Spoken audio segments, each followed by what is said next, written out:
the treaty that split the world between two nations. 1494. Two countries sat down with the Pope and calmly divided the entire world, like drawing a line on a map. The story begins with Christopher Columbus returning to Spain in 1493, claiming he had reached Asia.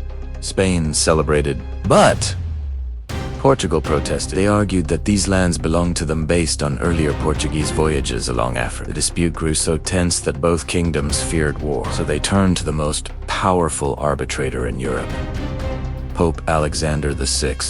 In May 1493, the Pope issued a decree. He drew an imaginary line through the Atlantic Ocean.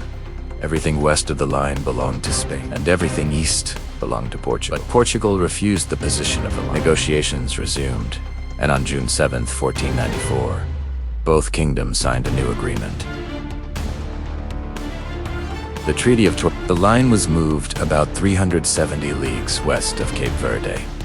That small adjustment changed global history because it placed part of modern-day Brazil on Portugal's side, explaining why Brazil speaks Portuguese, while the rest of South America speaks Spanish. To both nations, the world had become a giant map of opportunity. No one consulted the people already living there. No Asian kingdom, African empire, or indigenous nation had a voice in the agreement. Yet for nearly a century, European explorers used this treaty to justify their claims. Spanish ships sailed west across the Americas. Portuguese fleets pushed east toward Africa, India, and eventually Japan. A single line had reshaped continents. The Treaty of Tordesillas was meant to prevent conflict. Instead, it launched an age of empire, colonization, and competition.